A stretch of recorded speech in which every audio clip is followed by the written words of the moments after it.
इस वीडियो में मैं आपको हिग्स पार्टिकल और गॉड पार्टिकल के बारे में बताऊंगा। ये सभी ने आपने न्यूज में सुना होगा अराउंड 2013। ये बहुत फेमस था और आप सभी ने इसको कहीं ना कहीं तो जरूर सुना होगा। तो गॉड पार्टिकल को मैं सिंपल तरीके से एक्सप्लेन करने का कोशिश करूंगा। तो इसको समझने के लिए सबसे पहले एटम्स को समझना होगा और सभी ने स्कूल लेवल पे पढ़ा होगा। एटम्स के अंदर क्या होता है? एटम्स के अंदर अराउंड सबसे के अंदर न्यूक्लियस होता है। न्यूक्लियस के अंदर प्रोटॉन होता है, न्यूट्रॉन होता है और चारों तरफ इलेक्ट्रॉन्स होता है।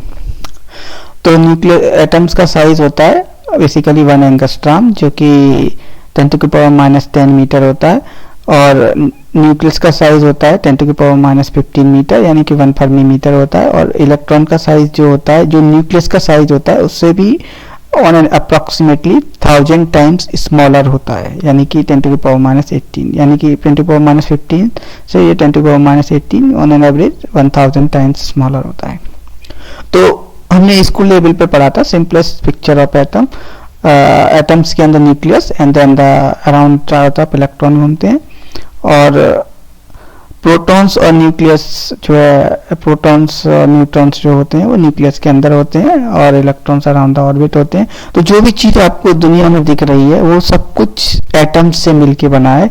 और एटम्स के अंदर न्यूक्लियस है, न्यूक्लियस के अंदर प्रोटॉन एंड न्यूट्रॉन है और उसके चारों तरफ इलेक्ट्रॉन्स रहते हैं।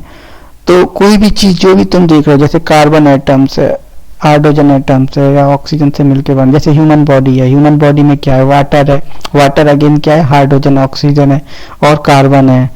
तो कोई भी चीज जो भी आपको देख पा रहे हैं या कोई भी चीज जो आपको अराउंड है, वो सब चीज एटम से मिलकर बनी है।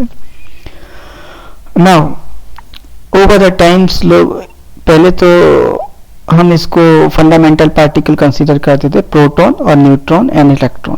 तो प्रोटॉन के अंदर हमें कुछ पता नहीं था, प्रोटॉन को हम फंडामेंटल पार्टिकल मानते थे, यानी कि सबसे छोटा पार्ट है वो प्रोटॉन है, न्यूट्रॉन है एंड इलेक्ट्रॉन है। इसके अंदर हमें नहीं पता है इसके अंदर क्या था। ओवर द टाइम जैसे जैसे हम लोगों ने एक्सपेरिमेंट्स को और सोफिस्टिकेटेड बनाया, तो उसके बाद हमें पता चला प्रोटॉन के अंदर, प्रोटॉन सबसे छोटा पार्टिकल नहीं है जो कि न्यूक्लियस के अंदर था। उस प्रोटॉन के अंदर अगेन 3 क्वार्क हैं, अप डाउन, जो कि कनेक्टेड है बाय कर्ली लाइन, जो कि इसको ग्लूऑन बोलते हैं। ग्लूऑन के इंटरेक्शन से कनेक्टेड है।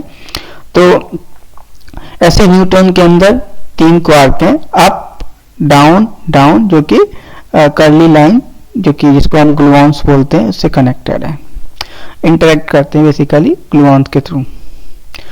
तो अभी प्रेजेंटली हमारे पास फंडामेंटल पार्टिकल हैं जिनको हम फर्दर डिवाइड नहीं कर पाए, उनके अंदर हम नहीं बता पाते कि क्या है। अभी प्रेजेंटली हमारे पास इतना एनर्जी नहीं है कि उनके अंदर हम बता पाए। तो हम उनको पॉइंट पार्टिकल बोलते हैं या फंडामेंटल पार्टिकल बोलते हैं, जो कि किसी भी मैटर के सबसे छोटे पार्टिकल्स हैं। तो फोटॉन्स हैं, क्वार्क्स हैं जो कि प्रोटॉन के अंदर है, ग्लूऑन है एंड इलेक्ट्रॉन्स है। इनको हम फर्दर डिवाइड नहीं कर पाए। तो किसी भी जो फंडामेंटल पार्टिकल्स हैं वो electrons, photon, quark, gluon, these are the fundamental particles. Now the question आता है कि photon, quark, gluon and electrons. तो यहाँ पे देखोगे फोटॉन का जो रेस्ट मास है वो 0 है, ग्लूऑन का रेस्ट मास है वो 0 है, इलेक्ट्रॉन का रेस्ट मास है 0.5 MeV/s²। एज्यूम करते हैं ये सेम स्केल पे देख रहे हैं, सबका स्केल सेम है मास का। तो यहाँ पे देखिएगा कि अप क्वार्क है, इन सभी का साइज क्या है? सेम है, यानी कि पॉइंट पार्टिकल, इनके अंदर कुछ भी नहीं है। ये एट प्रेजेंटली हम ये मान सकते हैं इनके अंदर कुछ भी नहीं है। बट इनके मास में, जैसे कि फोटोन का मास 0 है, इसका मास 0, इसका रेस्ट मास 0 है, तो इलेक्ट्रॉन का रेस्ट मास 0.5 है। और यहाँ पे आप क्वार्क का देखोगे, इसका मास इलेक्ट्रॉन के मास से 5 टाइम्स ज्यादा है। और टॉप क्वार्क का मास तो देखोगे तो ये तो बहुत ज्यादा है, ये देखो बहुत ज्यादा है, इससे ज्यादा है।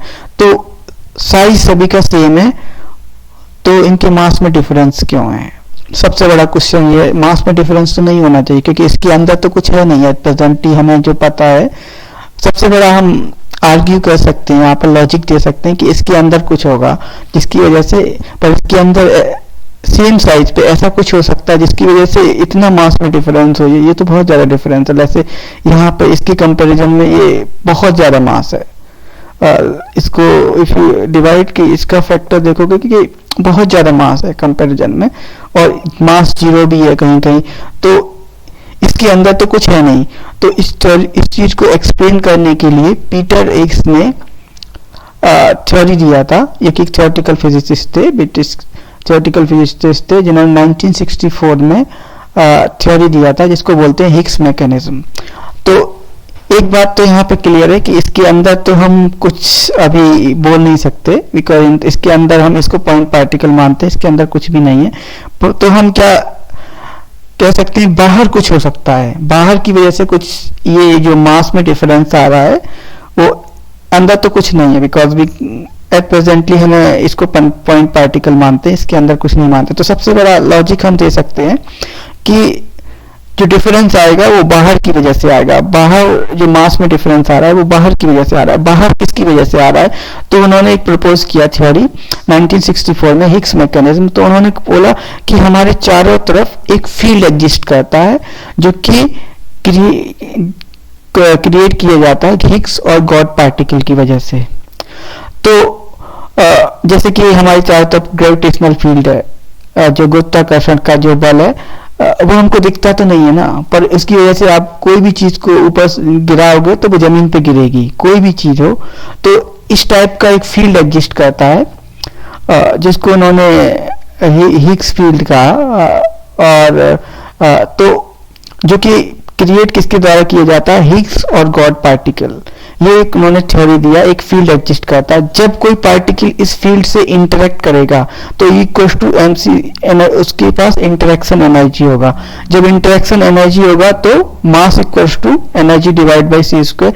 तो जब इंटरेक्शन एनर्जी नॉन जीरो होगा तो उसका मास नॉन जीरो हो जाएगा। यहाँ पे इंटरेक्शन एनर्जी अगर नॉन जीरो है तो mass equal to energy divide by C square. तो if this is non zero then आपका मास नॉन जीरो हो जाएगा। तो उन्होंने उस थ्योरी में ही डिस्क्राइब कि जो है उन्होंने डिस्क्राइब किया कि फोटोन इससे इंटरेक्ट नहीं करता। तो जब इंटरेक्ट नहीं करेगा तो इंटरेक्शन एनर्जी नहीं होगा, तो इंटरेक्शन एनर्जी नहीं होगा तो कोई मास नहीं होगा, तो मास उसका जीरो होगा। इलेक्ट्रॉन वीकली इंटरेक्ट करता है तो उसका मास कम होगा, और जो हायर ऑर्डर मास के ऑब्जेक्ट्स हैं वो ज्यादा इंटरेक्ट करते हैं, ज्यादा, तो उनका इंटरेक्शन एनर्जी ज्यादा होता है तो उसका मास ज्यादा होता है। तो ये सारा ये थ्योरी जो है सभी के मास को एक्सप्लेन करती है कि कोई ज्यादा कोई इंटरेक्ट नहीं करता है तो सिंपली उस फील्ड से तो मास जीरो होगा, कम इंटरेक्ट करता है तो उसका मास कम होगा, और ज्यादा इंटरेक्ट करता है, बहुत ज्यादा इंटरेक्शन है तो इंटरेक्शन एनर्जी ज्यादा होगा तो मास ज्यादा होगा। ये उन्होंने थ्योरी दिया। नाउ उन्होंने जो फील्ड क्रिएट किया जाता है वो हिग्स और गॉड पार्टिकल के द्वारा, कोई भी फील्ड हो वो एक पार्टिकल के द्वारा क्रिएट किया जाता है, तो इसको उन्होंने हिग्स और गॉड पार्टिकल कहा, जो कि सभी जगह एग्जिस्ट करता है। हमारा भी जो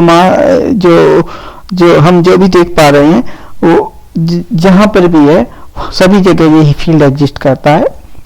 तो नाउ द क्वेश्चन कि ये तो थ्योरी है, अब उन्होंने उनका इस पार्टिकल का प्रॉपर्टी भी बताया। कोई भी पार्टिकल का प्रॉपर्टी जो होता है वो होता है मास, उस पार्टिकल का मास कितना है, चार्ज कितना है, स्पिन कितना है, डिके टाइम क्या है। उन्होंने कुछ उनके इसके बारे में प्रेडिक्शन दिया कि इतना ये होना चाहिए। पार्टिकल का सिर्फ बोलने से तो नहीं चलेगा ना, इसका कुछ प्रॉपर्टी भी बताना पड़ेगा, जैसे कि इसका मास कितना होगा, चार्ज क्या होना चाहिए। तो उन्होंने कुछ प्रेडिक्शन दिया, और वो पार्टिकल अगर एग्जिस्ट करता है, अगर वो पार्टिकल उस प्रॉपर्टी के साथ अगर हमें मिल जाता है तो यानी कि ये थ्योरी सही है, अगर नहीं मिलता तो ये थ्योरी गलत है सिंपली। तो उसके लिए एक्सपेरिमेंट में हमने उसको डिटेक्ट करना स्टार्ट किया, एंड देन सर ने 2012 में ऐसा पार्टिकल को सर में मिला, सर में जो कि एक लेबोरेटरी है जेनेवा स्विट्जरलैंड में। तो वहां पे एक ऐसा पार्टिकल मिला जिसका मास, चार्ज, स्पिन एक्सेट्रा जो है वो हिग्स ने बताया, जो थ्योरी में बताया गया था उससे मैच करता है, उसी रेंज में लाई करता है। तो इसका मतलब जो उन्होंने थ्योरी दिया था वो जो मास जो डिफरेंस है जो एक्सप्लेन करने का थ्योरी दिया था वो करेक्ट है, तो उसके लिए उन्हें फिर नोबेल प्राइज मिला गया। और ये एक पर्टिकुलरली जो हिग गॉड पार्टिकल है जो बेसिकली किसी भी फंडामेंटल पार्टिकल में मास को प्रोवाइड करता है, जो कि बेसिकली हिग्स मैकेनिज्म से आता है।